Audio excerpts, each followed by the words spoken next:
বাংলা ভাষার ব্যবহার কি বিদেশি তকমা দেওয়ার ক্ষেত্রে মাপকাঠি হতে পারে? বাংলাদেশি সন্দেহে রাজ্যে রাজ্যে বাংলাভাষী শ্রমিকদের হেনস্থা নিয়ে অভিযোগের মুখে পশ্চিমবঙ্গ পরিযায়ী শ্রমিক কল্যাণ বোর্ডের করা মামলায় কেন্দ্রীয় সরকারের কাছে ব্যাখ্যা চাইল সুপ্রিম কোর্ট। শুক্রবার সুপ্রিম কোর্টে বিচারপতি জয়মাল্য বাগচি বলেন, আমরা যাচাই করতে চাইছি যে এই প্রক্রিয়া কার্যকর করার ক্ষেত্রে কোথাও কোনো পক্ষপাতিত্ব হচ্ছে না তো, যেমনটা এই আবেদনে অভিযোগ করা হয়েছে। বাংলা ভাষার ব্যবহার কি বিদেশি তকমা দেওয়ার ক্ষেত্রে মাপকাঠি হতে পারে? বাংলাদেশি অনুপ্রবেশকারী সংক্রান্ত মামলায় সুপ্রিম কোর্টে অবস্থান জানায় কেন্দ্রীয় সরকার। তারা জানায়, ভারত কখনো অবৈধ অনুপ্রবেশকারীদের আশ্রয়স্থল হতে পারে না। পশ্চিমবঙ্গ পরিযায়ী শ্রমিক কল্যাণ বোর্ডের তরফে আইনজীবী প্রশান্ত ভূষণ সওয়াল করেন, বাংলা বললেই বাংলাদেশি বলে দাগিয়ে দেওয়ার অভিযোগ উঠছে। দুপক্ষের বক্তব্য শুনে কেন্দ্রীয় সরকারের কাছে স্ট্যান্ডার্ড অপারেটিং প্রসিডিওর বা এসওপি তলব করে সুপ্রিম কোর্ট। এসওপিতে কি রয়েছে তা জমা দেওয়ার জন্য কেন্দ্রীয় সরকারকে নির্দেশ দেন সুপ্রিম কোর্টের বিচারপতি সূর্যকান্ত, বিচারপতি জয়মাল্য বাগচি এবং বিচারপতি বিপুল পাঞ্চলির বেঞ্চ।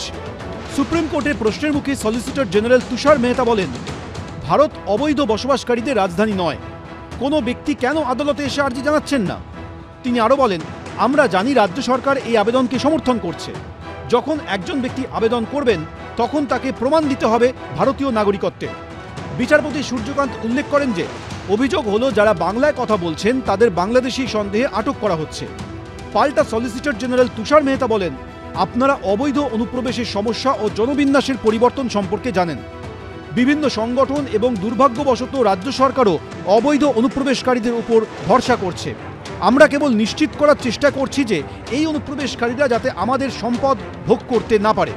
তখন বিচারপতি জয়মাল্য বাগচি বলেন, অনেকগুলো সংবেদনশীল বিষয় রয়েছে, যার মধ্যে একটি হলো জাতীয় নিরাপত্তা, দেশের অখণ্ডতা রক্ষা এবং আপনি যেমন বলছেন দেশের মানুষের জন্য দেশের সম্পদকে রক্ষা করা, এটি সবথেকে বড় জাতীয় উদ্বেগ। এই পরিস্থিতিতে আমরা সংবাদপত্রে প্রতিবেদন থেকে বলছি না, এই আবেদনে একটি আর্জি রয়েছে, তাই আমরা কেন্দ্রীয় সরকারকে অবস্থান স্পষ্ট করার জন্য অনুরোধ করছি।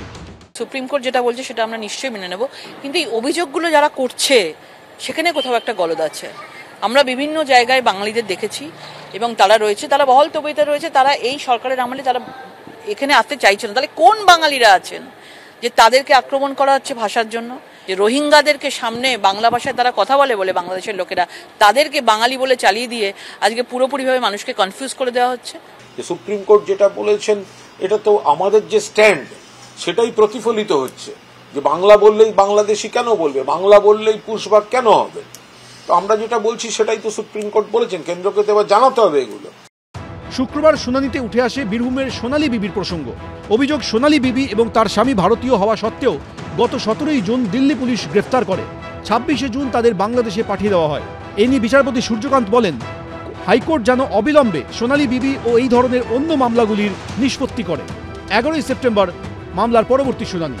বিজেন্দ্র সিংহ, সুকান্ত মুখোপাধ্যায়, শিবাশিস মৌলিক, এবিপি আনন্দ।